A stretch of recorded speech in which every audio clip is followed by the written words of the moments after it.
प्रिय छात्रों, आज की इस विद्या भारती द्वारा संचालित ऑनलाइन क्लास में आप सभी का स्वागत है। मैं सुनील कुमार, लाला जगदीश प्रसाद सरस्वती विद्या मंदिर इंटर कॉलेज से। आज हम गणित विषय में चतुर्भुज को समझेंगे, लेकिन चतुर्भुज को समझने से पहले हम उसके पीछे जाएंगे। तो क्या देखते हैं, सबसे पहले हम सरल वक्र पर विचार करेंगे। सरल वक्र क्या होता है? सरल वक्र, यदि हम दो बिंदु, एक बिंदु यहाँ लिया, एक बिंदु यहाँ लिया, इनको एक बिंदु से एक बार जाकर दूसरे बिंदु पर पहुंच जाएं, तो जो आकृति बनती है वो सरल वक्र कहलाती है। क्या कहलाती है? सरल वक्र कहलाती है।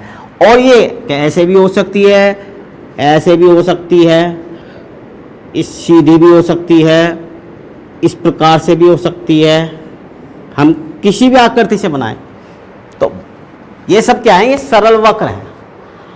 तो यहाँ से हम सरल वक्र की परिभाषा लिख सकते हैं कि यदि दो बिंदुओं को पेंसिल हटाए बिना, एक बिंदु से एक तल पर पेंसिल हटाए बिना दूसरे बिंदु से जोड़ना क्या कहलाता है? सरल। से जो आकृति बनती है उसे सरल वक्र कहते हैं। क्या कहते हैं? सरल वक्र। तो ये जो सारे क्या हैं? सरल वक्र हैं। और सरल वक्र में हम इस प्रकार से बना सकते हैं, इस प्रकार से भी सरल वक्र बनता है, इस प्रकार से भी सरल वक्र बनता है, इस प्रकार से भी सरल वक्र बनते हैं। ये सब सरल वक्र है, लेकिन इनमें अंतर यहाँ कुछ देखने को मिल रहा है। कुछ वक्र जिस पे, जैसे ये है, यहाँ से यहाँ तक आए, तो ये वक्र क्या है? ये खुले हुए वक्र है। ये क्या है? खुले वक्र हैं। ये भी खुला वक्र है, ये भी खुला वक्र है। लेकिन ये क्या है? ये बंद वक्र है। क्या है? बंद वक्र है। इस प्रकार से अगर हम इसे बनाएं तो ये भी क्या है? बंद वक्र है। एक बिंदु से दूसरे बिंदु पर आए, ये बंद वक्र हैं। तो सरल वक्र दो प्रकार के होंगे, एक बंद और एक खुले वक्र। अब बंद वक्रों में भी आपके कई प्रकार हैं। एक ये इस प्रकार का हो गया, एक रेखाओं द्वारा बन गया, रेखाओं के द्वारा बन गया, रेखाखंडों के द्वारा बना हुआ है। तो ये अलग है और ये अलग है। तो ये सरल बंद वक्र है। तो इस प्रकार से जो रेखाओं से सरल बंद वक्र बन रहे हैं, इनको हम बहुभुज कहते हैं। क्या कहते हैं? बहुभुज कहते हैं। तो हमने देखा सरल वक्र पढ़ा। सरल वक्र में भी दो प्रकार के, बंद और खुले। और फिर बंद वक्र में भी दो प्रकार के, बंद वक्र में भी दो प्रकार के, एक सरल वक्र हो गया और एक ये रेखाखंडों द्वारा बना वक्र क्या हो गया? बहुभुज कहलाएगा। क्या कहलाएगा? बहुभुज। तो यहाँ से एक बार पुनः सरल वक्र की जो परिभाषा है कि यदि हम दो बिंदुओं को, किसी तल पर स्थित दो बिंदुओं को मिलाते हैं बिना पेंसिल उठाए, तो जो आकृति बनती है वो क्या कहलाती है? सरल वक्र कहलाती है। इसको हम लिख भी सकते हैं, इस परिभाषा को हम लिख सकते हैं और इन आकृतियों से हम उसको समझ सकते हैं। तो हम इन आकृतियों से बहुभुज के बारे में पहुंचे कि बहुभुज क्या है। तो एक बार बहुभुज पर विचार करते हैं आगे।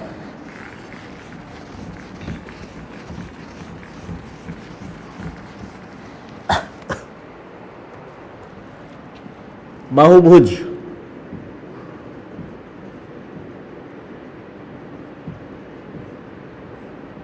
तो बहुभुज क्या हो गया?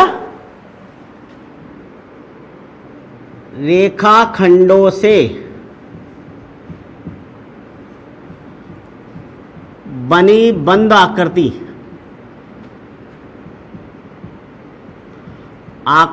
को क्या कहते हैं? बहुभुज कहते हैं।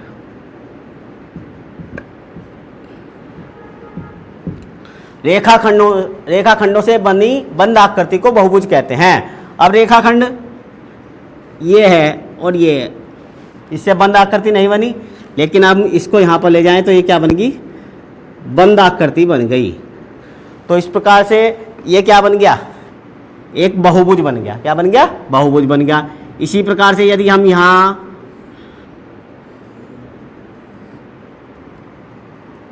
तो ये भी एक बहुभुज बन गया। इसी प्रकार से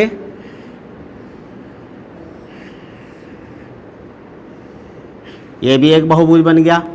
इसी प्रकार से ये भी एक बहुभुज बन गया। तो इस प्रकार से हम बहुत सारे बहुभुज बना सकते हैं रेखाखंडों की संख्या बढ़ाकर। तीन में बढ़ाया, अगर 3 रेखाखंडों से बना है तो उसको हम क्या कहते हैं, त्रिभुज कहते हैं। 4 रेखाखंडों से बना होता है तो उसका क्या कहते हैं, हम चतुर्भुज कहते हैं। 5 रेखाखंडों से मिलकर बना होता है तो पंचभुज कहते हैं। 6 रेखाखंडों से मिलकर बना होता है तो षटभुज कहते हैं। 7 से सप्तभुज, अष्टभुज, नवभुज, और यदि n भुजाओं से मिलकर बना है तो उसे n बहुभुज कहेंगे। क्या कहेंगे, n बहुभुज कहते हैं। तो यहां तक आपको स्पष्ट हो गया होगा कि बहुभुज रेखाखंडों से बनी बंद आकृति को बहुभुज कहते हैं, और बहुभुज में भी भुजाओं के आधार पर इनके अलग अलग नाम दिए जा सकते हैं। त्रिभुज, चतुर्भुज, पंचभुज, जितनी भुजाएं होती हैं उतनी आकृति, उतने ही उसी हिसाब से नाम दिया जाता है इसका। तो ये हो गया, क्या हो गया, ये सब हमारी आकृतियां हो गई, बहुभुज हो गई अलग अलग तरह के। इस प्रकार से हम भुजाओं की संख्या बढ़ाकर हम इन्हें अलग अलग और बना सकते हैं। अब आ जाते हैं हम चतुर्भुज पर। क्या है, हमारे चैप्टर का नाम है चतुर्भुज को समझना। तो हम चतुर्भुज पर आ जाते हैं। चतुर्भुज क्या है, तो यहां से चतुर्भुज की परिभाषा, चतुर्भुज क्या है, एक बहुभुज है। क्या है, बहुभुज। कैसा बहुभुज है, जिसमें 4 भुजाएं हैं। तो 4 रेखाखंडों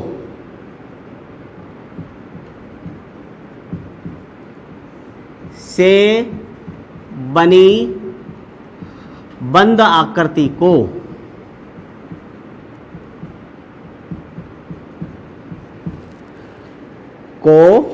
क्या कहते हैं, चतुर्भुज कहते हैं।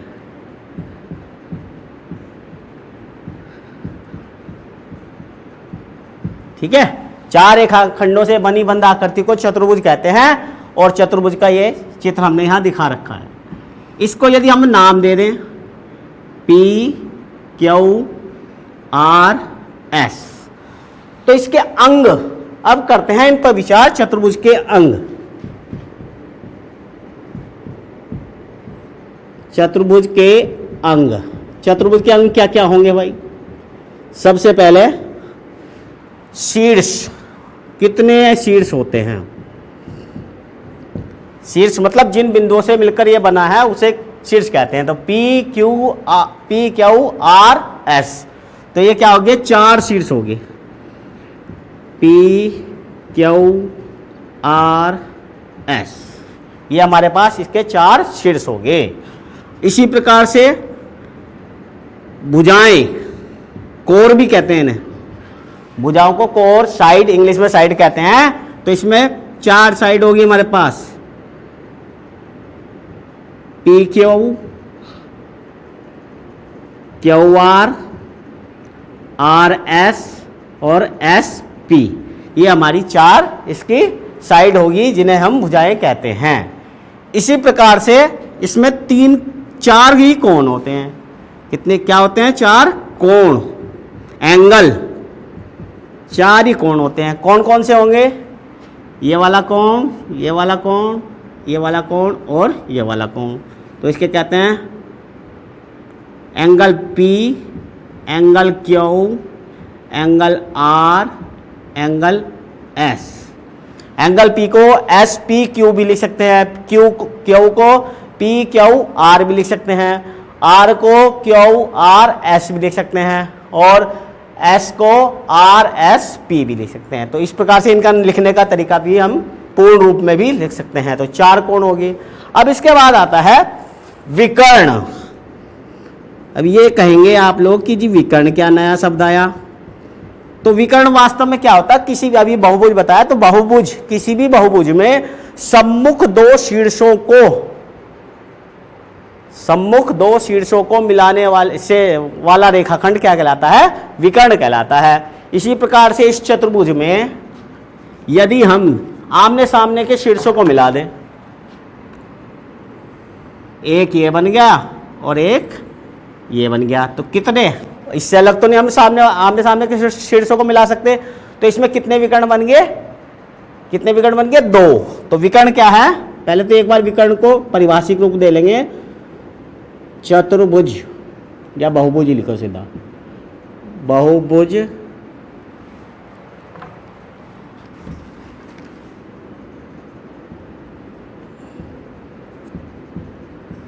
में सम्मुख शीर्षों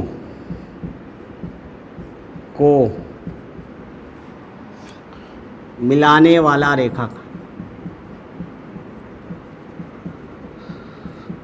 रेखाखंड विकर्ण कहलाता है। क्या कहलाता है? विकर्ण कहलाता है। तो यहां कितने विकर्ण हुए? चतुर्भुज PQRS में दो विकर्ण कौन कौन से हुए? PR तथा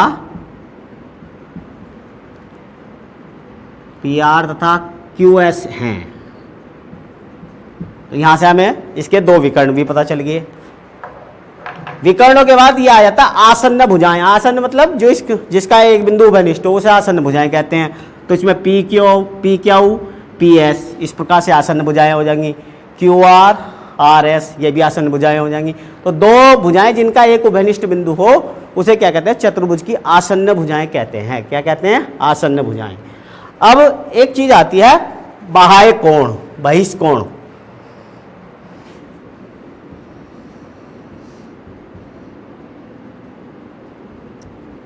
बाह्य कोण, तो किसी भी चतुर्भुज का बाह्य कोण दर्शाने का एक तरीका होता है। मान लिया हमने ये चतुर्भुज बनाया, इसके कोई बाह्य कोण दिखाना, तो एक कोई सी भी भुजा बढ़ा लो, तो जो दूसरी भुजा के साथ जो कोण बना रहा वो इसका बहिष्कोण कहलाता है। क्या कहलाता है? बहिष्कोण। यदि हमें अगला निकालना तो फिर इससे जो इस भुजा पर ये कोण बन रहा है उसे आगे बढ़ा लो, तो ये एक बहिष्कोण बन जाएगा। इसी प्रकार से इस भुजा, कोई सी भी भुजा को बढ़ा लो तो जो कोण का बनता है वो इसका बहिष्कोण कहलाते हैं। ये क्या कहते हैं? बहिष्कोण कहलाते हैं। चतुर्भुज के बहिष्कोण कहलाते हैं। तो यहाँ हमने चतुर्भुज पढ़ा, बहुभुज पढ़ा, बहुभुज के बाद चतुर्भुज, चतुर्भुज के बाद चतुर्भुज के अंग पढ़े। अब आगे आते हैं हम चतुर्भुज के प्रकारों पर। चतुर्भुज के प्रकार क्या होते हैं? कितने होते हैं? चतुर्भुज के दो प्रकार होते हैं मुख्यतः। चतुर्भुज के मुख्यतः दो प्रकार होते हैं।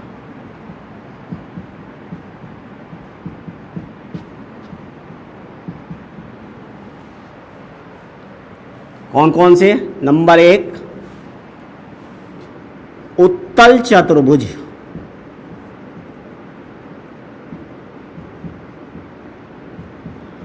और नंबर दो, अवतल चतुर्भुज। कॉन्वेक्स कौन के पढ़ा होगा तुमने? अवतल चतुर्भुज। तो उत्तल चतुर्भुज और अवतल चतुर्भुज, इसमें एक छोटा सा अंतर है। देखो, कोई भी हम चतुर्भुज बनाते हैं, सामान्यतः जो चतुर्भुज बनाते हैं हम उनमें देखेंगे कि हमारे सारे कोण 180 अंश से छोटे होते हैं। कितने होते हैं? 180 अंश से छोटे होते हैं। तो यानी कि कोई भी एक सरल रेखा से बाहर नहीं है, 180 अंश का कोण को ये होता है, ये एक 180 अंश का कोण है, तो सब इससे छोटे ही हैं कि नहीं? यहाँ पर अगर कोई कोण इससे बड़ा हो जाए किसी चतुर्भुज में, क्या ऐसा हो सकता है किसी चतुर्भुज में 180 अंश से कोई बड़ा कोण हो सकता है? हो सकता है। देखना, हम यहाँ चित्र द्वारा दिखा रहे हैं आपको।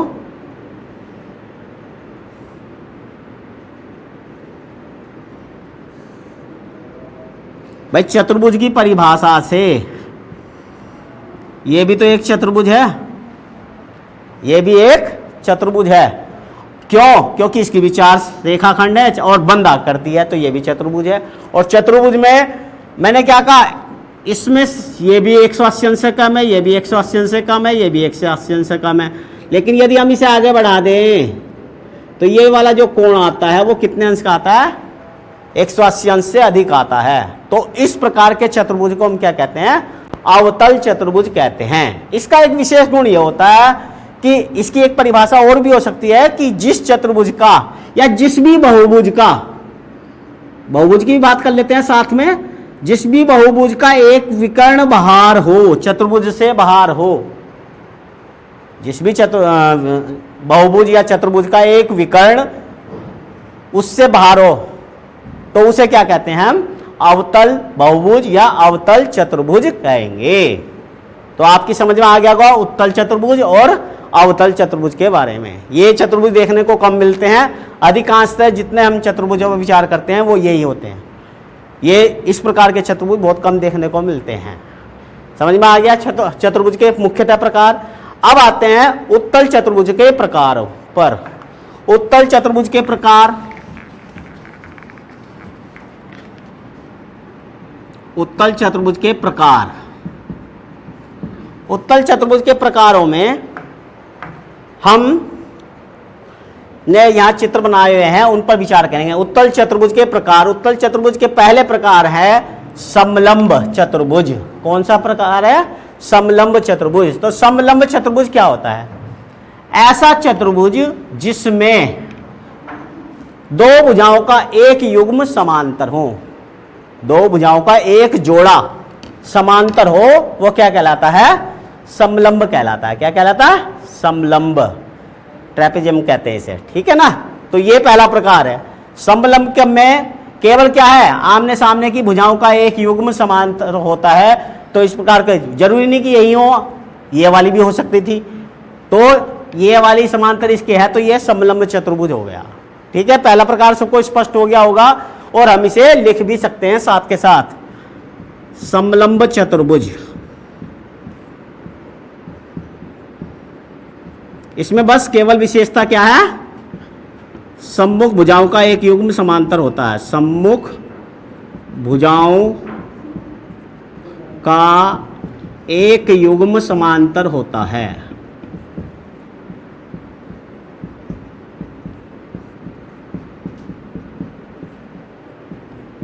ठीक है, इसके बाद हम आते हैं दूसरे चित्र पर आते हैं, समांतर चतुर्भुज। क्या होता है? समांतर चतुर्भुज। तो समांतर चतुर्भुज क्या है?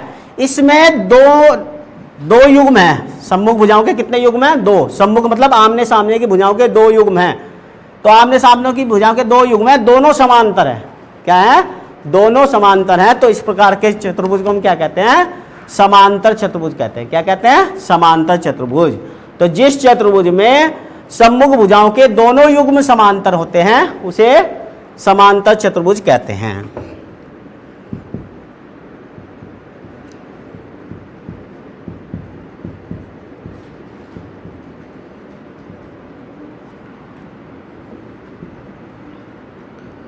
सम्मुख भुजाओं के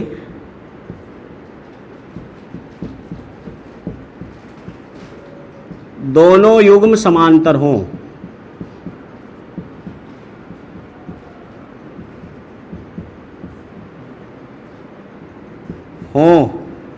तो वह, ये यहाँ गलत लिखा गया, सॉरी, ऊपर गलत लिखा गया था, यहाँ समलंब लिखा होना था।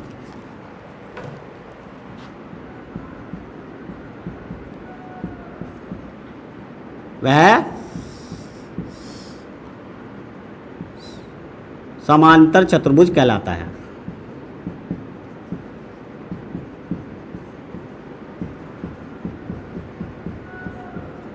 ठीक है भाई, तो समझ में आ गया। जिसके इसमें केवल एक युग्म क्या था? समांतर। इसमें ये वाला युग्म और ये वाला युग्म, दोनों युग्म समांतर हैं, तो इसलिए इसे समांतर चतुर्भुज कहते हैं।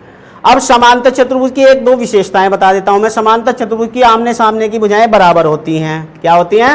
समांतर तो होंगी ही होंगी, उनकी भुजाएं समान भी होती हैं। गुण, सम्मुख भुजाएं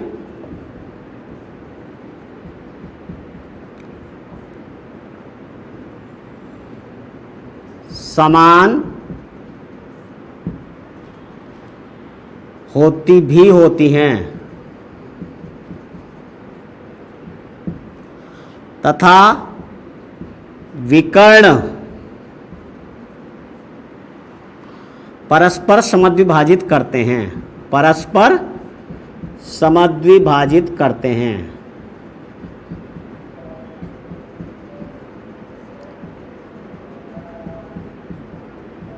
समझ में आ गया? ये इसके गुण हैं, इनके गुण भी बताता जाऊंगा मैं साथ साथ, जिससे कि आपको याद भी हो जाए। तो इसकी परिभाषा जानी, समांतर चतुर्भुज की सम्मुख भुजाओं के दोनों युग्म समांतर हो तो वह समांतर चतुर्भुज कहलाता है। गुण की सम्मुख भुजाएं समान भी होती हैं, और विकर्ण परस्पर, विकर्ण कौन से होते हैं इसके? ये वाला विकर्ण और ये वाला विकर्ण, ये क्या होंगे? दोनों परस्पर समद्विभाजित होंगे, ये दोनों परस्पर समद्विभाजित भी होंगे। ठीक है, अब आ जाते हैं हम समचतुर्भुज पर। तीसरा प्रकार होता है हमारा समचतुर्भुज। जैसा कि नाम से स्पष्ट है, समचतुर्भुज का नाम से स्पष्ट है क्या? सम माने समान, तो समान भुजाओं वाला चतुर्भुज जिसकी चारों भुजाएं समान होती हैं, ये दिखा रखा है, ये चारों भुजाएं इसकी समान हैं, तो ये क्या हो गया? समचतुर्भुज हो गया। क्या हो गया? ये समचतुर्भुज। ऐसा चतुर्भुज जिसकी चारों भुजाएं समान होती हैं वो क्या कहलाता है? समचतुर्भुज कहलाता है। और समचतुर्भुज समांतर चतुर्भुज भी होता है, समचतुर्भुज समांतर चतुर्भुज होता है, लेकिन सभी समांतर चतुर्भुज समचतुर्भुज नहीं होते। समझ में आया? क्या समचतुर्भुज अपने आप में समांतर चतुर्भुज है, लेकिन सभी समांतर चतुर्भुज समचतुर्भुज नहीं होते, क्योंकि सभी समांतर चतुर्भुजों में सारी भुजाएं बराबर नहीं होती हैं। तो समचतुर्भुज किसकी? चारों भुजाएं समान, बस कितना इतना लिख लो, चारों भुजाएं भुजा समान होती हैं, चारों भुजाएं समान होती हैं। अब इसके गुणों पे आ जाएं, क्या है इसके गुण? चारों भुजाएं समान होगी। दूसरी बात यह होता है कि इसके विकर्ण जो होते हैं परस्पर लंब समद्विभाजित करते हैं। क्या करते हैं? विकर्ण परस्पर लंब समद्विभाजित करते हैं, लंब समद्विभाजित करते हैं।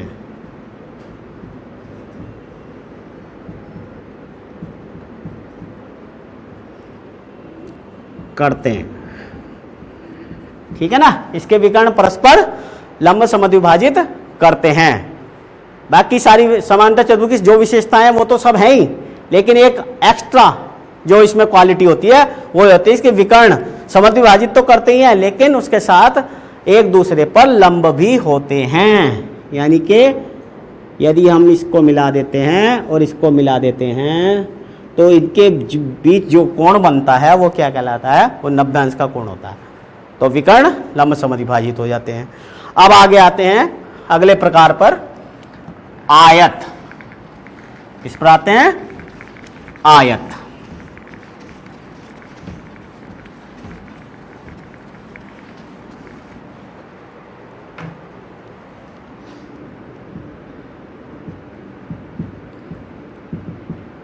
आयत क्या है भाई? आयत ऐसा समांतर चतुर्भुज है जिसमें क्या? चारों कोण समान होते हैं, चारों कोण समान होते हैं। ऐसा समांतर चतुर्भुज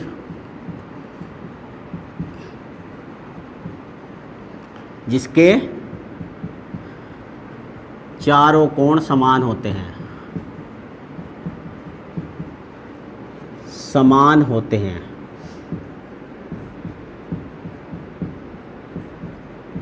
जिसके चारों कोण समान होते हैं उसे क्या कहते हैं? अर्थात समान का मतलब 90 डिग्री, क्योंकि अभी आएंगे इसकी एक विशेषता और बताएंगे। चारों कोण समान होते हैं तो वो 90 डिग्री के होते हैं, तो वो क्या कहलाता है? आयत कहलाता है। क्या कहलाता है? आयत। तो इसके भी गुण, जो समांतर चतुर्भुज के गुण हैं वो तो है ही सब, लेकिन एक विशेष गुण और होता है, गुण समांतर चतुर्भुज के सभी गुण, सभी गुण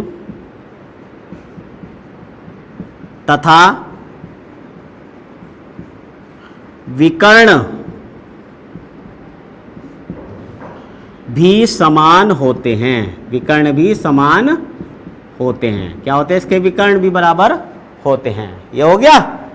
तो ये हो गया हमारा आयत। क्या हो गया? आयत। अब आते हैं इसके बाद वर्ग। क्या है? वर्ग। तो वर्ग क्या है? वर्ग ऐसा चतुर्भुज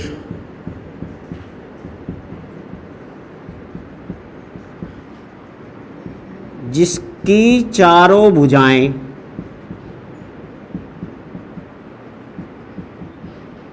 तथा चारों कोण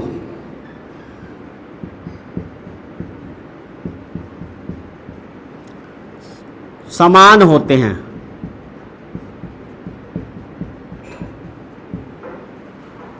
वर्ग कहलाता है। क्या कहलाता है? वर्ग कहलाता है।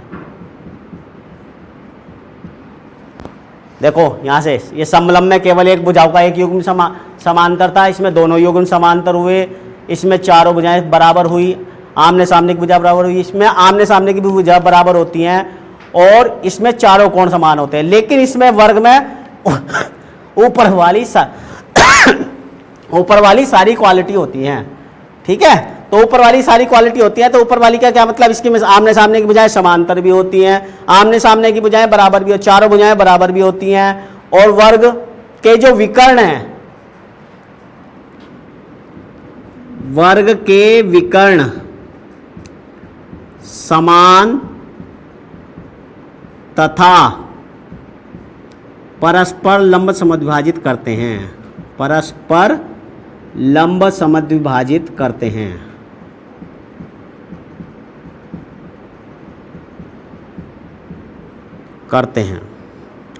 तो वर्ग में सारे गुण होते हैं जो ऊपर आए हुए चतुर्भुज हैं। हमारे ऊपर आए हुए जितने चतुर्भुज हैं, ये इन सब के गुण इसमें विद्यमान होते हैं।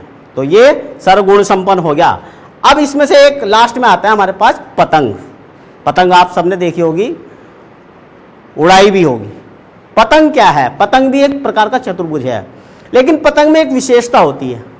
क्या विशेषता होती है? जो पतंग की दो आसन्न भुजाएं, आसन्न मतलब पड़ोसी, जिसमें एक उभयनिष्ठ बिंदु होती है, दो आसन्न भुजाओं के युग्म आपस में बराबर होते हैं। लेकिन इसमें क्या था? इसमें सम्मुख युग्म बराबर होते थे। यह सम्मुख नहीं, आसन्न युग्म। पतंग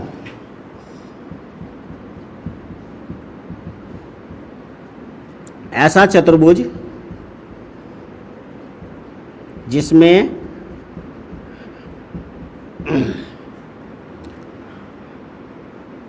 दो आसन्न भुजाओं के युग्म,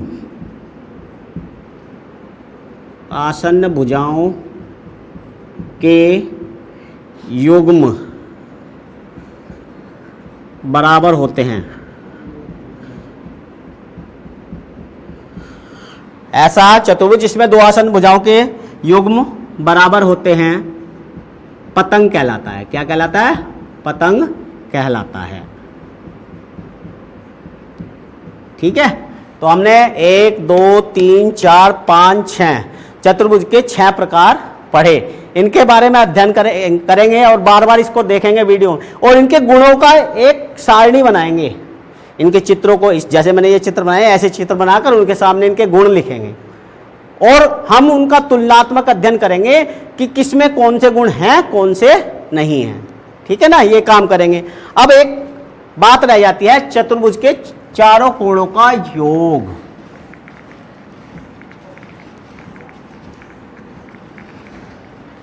अच्छा, आपने पिछली कक्षा में पढ़ा होगा त्रिभुज के चारों कोणों का योग कितना हो भाई? त्रिभुज में 3 कोण होते हैं, 4 कोण होते हैं? त्रिभुज में 3 कोण होते हैं। तो त्रिभुज में तीनों कोणों का योग कितना होता है? त्रिभुज में के तीनों कोणों का योग 180 अंश होता है।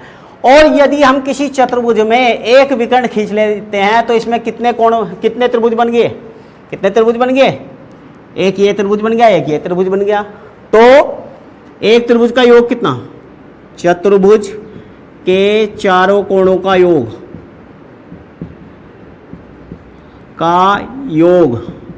बराबर 2 त्रिभुजों के संपूर्ण कोण।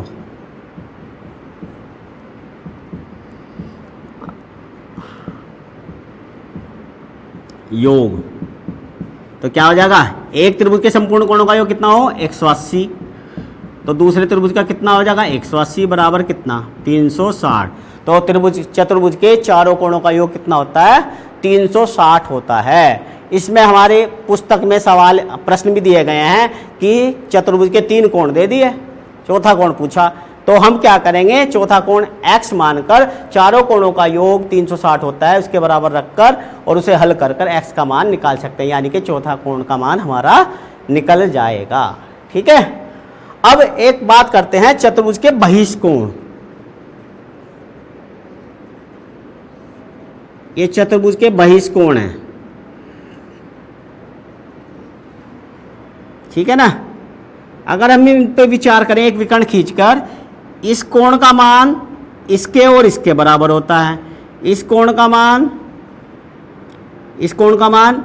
इसके और इसके बराबर होगा, अगर हम इसे मिलाएं इसके और इसके बराबर होगा। इसी प्रकार से ये वाला कोण इसके और इसके बराबर होगा, ठीक है ना। तो किसी भी आकृति जो है कोई भी बहुभुज होता है, उस बहुभुज के बहिष्कोणों का योग हमेशा 360 होता है। आप डायरेक्ट लिख लेंगे कि किसी भी आकृति के, किसी भी बहुभुज के, किसी भी बहुभुज या चतुर्भुज के बहिष्कोणों का